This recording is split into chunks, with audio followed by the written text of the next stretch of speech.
আর কতদিন এরকম গোপন অভিসার চালাতে হবে অভি? অন্তরঙ্গ মিলন শেষে তৃপ্ত অভির বুকে মুখ গুঁজে জিজ্ঞেস করল বীণা। আর কয়েকটা দিন, দু একদিনের মধ্যেই কেয়াকে সব জানিয়ে দেবো আমি। খুব স্বাভাবিকভাবেই বাড়ি ছেড়ে চলে যাবে ও। আর তখন তুমি আমার ফ্ল্যাটেই চলে আসতে পারবে। আমার বন্ধু আছে, লয়ার, ডিভোর্স পেতে দেরি হবে না। তবে যাই বলো, বউটা তোমার খুব বোকা। পুরো 1 বছর হয়ে গেল আমাদের সম্পর্ক, অথচ এখনো পর্যন্ত কিছু বুঝতেই পারল না। বুঝবে কি করে? সংসারে মন থাকলে তবে না বুঝবে। সারাক্ষণ শুধু সাজগোজ, পার্টি, বন্ধুবান্ধব এইসব নিয়েই তো ব্যস্ত। আমিও ইচ্ছে করে বেশি কিছু বলি না, বুঝলে। অন্যদিকে ব্যস্ত থাকলে আমাকে নিয়ে কম ভাববে, আর যত কম ভাববে তত আমি তোমাকে বেশি সময় দিতে পারবো। অভির ঠোঁটে ক্রূর হাসি। দুষ্টু একটা, বলে অভির ঠোঁটে হালকা একটা কামড় বসায় বীণা। 3 বছর আগে প্রেম করে বিয়ে করেছিল অভি আর কেয়া, কিন্তু 2 বছর যেতে না যেতেই বীণার প্রেমে পড়ল অভি। সে প্রেম বিছানায় যেতে বেশি সময় লাগলো না। পরকীয়ায় মত্ত অভির কাছে সরল সাদাসিধে কেয়া যেন বড় বেশি বিরক্তিকর মনে হতে লাগলো ধীরে ধীরে। অথচ এক সময় এই সরলতায় মুগ্ধ হয়ে কেয়ার প্রেমে পড়েছিল সে। অভি, আমার না একটা কথা বলার আছে তোমাকে। 2-1 দিন পর রাতে অভি বাড়ি ফিরতে বলল কেয়া। আমারও তোমাকে কিছু বলার আছে কেয়া, জানালো অভি। আমি আগে বলিনি? হাসি মুখে জিজ্ঞেস করল কেয়া। না, আমি আগে। তুমি আর কি বলবে? ওই তো তোমার বন্ধুদের খবর। নয়তো আবার কোনো লটারির টিকিট কেটেছ? তাচ্ছিল্যের সুরে বলে অভি। কেয়ার এই রোজ লটারির টিকিট কাটার ব্যাপারটা অভির কাছে যে কি বিরক্তিকর! কয়েকদিন হলো এই এক নেশা ধরেছে কেয়াকে। আজকালকার কোনো মেয়ে যে এরকম বোকা বোকা কাজ কি করে করতে পারে সেটা তার মাথায় কিছুতেই ঢোকে না। যাই হোক, এবার সে এই সব কিছুর থেকে মুক্তি পেয়ে যাবে।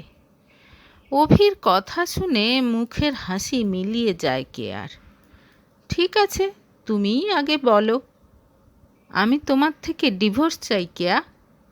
অভির কথা শুনে যেন আকাশ থেকে পড়ে কেয়া।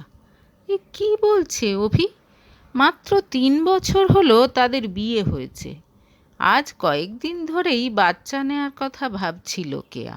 তার মধ্যেই অভির এরকম কথা শুনে বুকের মধ্যেটা হাহাকার করে উঠল তার। এ তুমি কি বলছো অভি? কোনো মতে নিজেকে সামলে জিজ্ঞেস করল কেয়া। হ্যাঁ কেয়া, তোমার সঙ্গে আর থাকতে চাই না আমি। না অভি, এটা কি করে হতে পারে? আমি যে তোমাকে ছাড়া বাঁচতে পারবো না অভি। আমি কোথায় যাব? কি করব তোমাকে ছাড়া? কান্নায় ভেঙে পড়ে কেয়া। আমি অন্য একজনকে ভালোবাসি, তার সঙ্গেই থাকতে চাই। কোনো মতে দেওয়াল ধরে নিজের পড়ে যাওয়া আটকালো কেয়া। নিজের কানকে বিশ্বাস করতে পারছে না সে। একসাথে থাকার জন্য যে বন্ধুত্ব, যে ভালোবাসা দরকার হয়, তার কোনো কিছুই আমাদের মধ্যে আর নেই। আমি চাই তুমি কোনো ঝামেলা না করে মিউচুয়াল ডিভোর্সে রাজি হয়ে যাও, কঠিন গলায় বলল অভি। কিছু না বলে সেখান থেকে সরে আসে কেয়া। তারপর ব্যালকনিতে এসে আবার কান্নায় ভেঙে পড়ে। কত স্বপ্ন দেখেছিল সে আজ সকাল থেকে। সে, অভি আর তাদের ছোট্ট ফুটফুটে একটা বাচ্চা।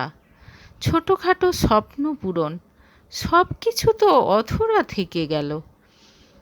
2-3 দিন পর মিউচুয়াল ডিভোর্স দিতে রাজি হয়ে গেল কেয়া। বিজনেস ভালো চলছে না এই অজুহাতে কেয়াকে কিছু দিতে পারবে না জানিয়ে দিল অভি। কেয়াও কথা বাড়ায়নি। পাথরের মতো অবিচল থেকে অভির সব শর্ত মেনে নিয়েছে। এতটা আশা করেনি অভি। বিশেষ করে কেয়া যে কোনো টাকা পয়সা দাবি করলো না, এতে তার সামান্য অপরাধবোধ হলো। কেয়া যে ভীষণ কষ্ট পেয়েছে তা সে ভালোই বুঝতে পারল। কিন্তু কিছু করার নেই। বিনার সঙ্গে ঘর বাঁধার স্বপ্নে বিভোর এখন সে। কেয়ার নামে সে কিছু টাকা এখানে ওখানে জমা রেখেছিল, সেগুলো কেয়া পাবে। বাকিটা কেয়ার বাড়ির লোক বুঝে নেবে। পরদিন নিজের জিনিসপত্র গুছিয়ে নিয়ে বাড়ি ছেড়ে চলে যাওয়ার জন্য তৈরি হতে লাগলো কেয়া। অবাক হয়ে অভি লক্ষ্য করল কেয়ার মধ্যে বিশেষ কোনো দুঃখ কষ্ট আর নেই। দুদিনেই নিজেকে বেশ সামলে নিয়েছে। অনেকটা যেন দূরে কোথাও বেড়াতে যাওয়ার আগে জামা কাপড় গোছাচ্ছে। শুধু অভির সঙ্গে দরকার ছাড়া কোনো কথা বলছে না। সব কিছু গুছিয়ে নিয়ে কেয়া যখন বেরোতে যাবে তখন অভি বলল, আমি কি তোমাকে ছেড়ে দিয়ে আসবো? না, নেহা আসবে আমাকে নিতে। হঠাৎ নেহা কেন? ভাই আসবে বলেছিল, কিন্তু নেহা না করে দিয়েছে। ওর সঙ্গেই যাব। সুটকেসগুলো বাড়িতে নামিয়ে দিয়েই আবার নেহার বাড়িতে যেতে হবে। খুব অবাক হয় অভি। কেয়ার গলায় কোনো অস্থিরতার ছাপ নেই। তার ব্যবহারও যথেষ্ট সংযত। তবে কি কেয়াও তার থেকে ডিভোর্স পাবে ভেবে আনন্দে আছে? অভির পুরুষত্বে ঘা লাগলো যেন। মনে মনে বেশ অবাক হলো সে। স্বামীকে ছেড়ে চলে যেতে হচ্ছে, কোথায় কান্নাকাটি করবে, তা না হয়ে কেয়া এখন বন্ধুর বাড়িতে যাচ্ছে। এখন নেহার বাড়ি? কৌতূহল চাপতে না পেরে জিজ্ঞেস করে অভি। হ্যাঁ, আজ রাতে ওখানে পার্টি আছে আমার তরফ থেকে। এখন গিয়ে সেসবের আয়োজন করতে হবে। যার পর নাই অবাক হয় অভি। ডিভোর্সের জন্য পার্টি দিচ্ছ? কৌতূহল চাপতে না পেরে জিজ্ঞেস করে সে। আরে না না, আমার লটারি জেতার খুশিতে। মুখটা হঠাৎ খুশিতে ঝলমল করে ওঠে কেয়ার। মানে? ও মা, আমি যে 2 কোটি টাকার লটারি জিতেছি জানো না তুমি? অবশ্য তুমি জানবেই বা কী করে? সেদিন তো কথাটা শুনতেই চাইলে না তুমি। তারপর তো আর বলার মতো অবস্থা ছিল না। কি বলছো? তুমি লটারি পেয়েছো? তাও আবার 2 কোটি টাকা? এত অবাক অভি জীবনে কোনো দিন হয়নি। হ্যাঁ অভি, আমি যে কি খুশি কি বলবো।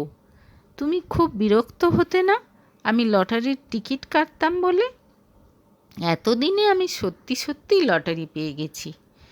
এবার আমি সেই সব কিছু করব যা করার স্বপ্ন এতদিন দেখেছি আমি। তোমাকে বলতাম না আমি নিজের বিজনেস শুরু করতে চাই, এবার সেটাও করব।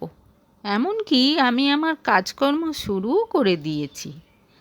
বিস্ময়ে ততক্ষণে মুখ হাঁ হয়ে গেছে অভির। এ কোন কেয়াকে দেখছে সে? ছলো ছলো চোখের পরিবর্তে স্বপ্নভরা 2 চোখ কেয়ার। আত্মবিশ্বাসে সে যেন ফেটে পড়ছে। বুকের মধ্যেটা চিনচিন করে ওঠে অভির। তার পৌরুষ যেন বড়সড় একটা ধাক্কা খায়। তুমি লটারি পেয়েছ আমি জানতেই পারলাম না। অভির গলায় হতাশার সুর। বাজারে বেশ কিছু ধার রয়েছে তার। কবে থেকে ভাবছে দোকানটা একটু সুন্দর করে সাজাবে। আশেপাশের ঝাঁ চকচকে দোকানগুলোর পাশে তার দোকানটা কেমন যেন পুরনো ভাঙাচোরা মনে হয়। সাউথ কলকাতায় একটা দোকান খোলার স্বপ্ন তো সেই কবে থেকে।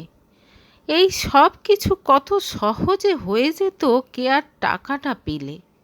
ভীষণ আফসোস হতে থাকে অভির।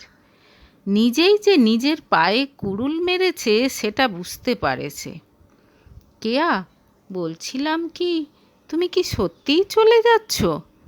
গলাটা যত সম্ভব করুণ করে জিজ্ঞেস করে অভি।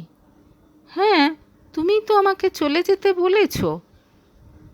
আমার এখন মনে হচ্ছে তোমাকে ছাড়া থাকা আমার পক্ষে সম্ভব হবে না। এক সময় তো আমরা ভালোবেসেই বিয়ে করেছিলাম, তাই না বলো? মাঝখানে আমি একটা ছোট্ট ভুল করে ফেলেছিলাম, তার জন্য কি আমাকে তুমি ক্ষমা করে দিতে পারবে না? তুমি এত টাকা লটারি পেয়েছো, আমরা কত কিছু করতে পারবো ওই টাকায়। তোমার টাকা তো আমারও টাকা, তাই না? টিকিটটাও তো তুমি আমার টাকাতেই কেটেছিলে। না অভি, তোমাকে সেদিন বলেছিলাম না, রাস্তায় একটা 10 টাকার নোট কুড়িয়ে পেয়েছিলাম, ওই ছেঁড়া ফাটা নোটটা দিয়েই তো এই টিকিটটা কেটেছিলাম। তোমাকে তো বলেছিলাম। মনে পড়ে যায় অভির, চুপ করে যায় সে। আর অভি যে কতটা নিচে নামতে পারে সেটা বুঝতে পেরে মনে মনে দীর্ঘ নিঃশ্বাস ফেলে কেয়া। তারপর বলে, এটা কোনো ছোট ভুল নয় অভি। তাছাড়া একসঙ্গে থাকতে গেলে যে বিশ্বাস আর ভালোবাসা থাকার দরকার তা আর আমাদের মধ্যে নেই। প্লিজ কেয়া, যেও না। সত্যি বলছি, আমি আমার ভুল বুঝতে পেরেছি। তোমাকে ছেড়ে আমি থাকতে পারবো না। কেন? তোমার তো বিনা আছে, ওর সঙ্গে নতুন সংসার হবে তোমার। দেখো, সব কিছু ভালো হবে। কেয়ার কথা শেষ হতে না হতেই বাইরে গাড়ির হর্ন শোনা যায়। যাই অভি, বলে সুটকেস তুলে নিয়ে বেরিয়ে যায় কেয়া। পেছন পেছন বেরিয়ে আসে অভি। নেহার গাড়িতে উঠে চলে যায় কিয়া। সেদিকে তাকিয়ে থাকতে থাকতে দীর্ঘ নিঃশ্বাস বেরিয়ে আসে অভির মুখ থেকে। বিনার ভালোবাসা, নতুন সংসারের স্বপ্ন, সব কিছুই কেমন যেন তেতো মনে হতে থাকে তার।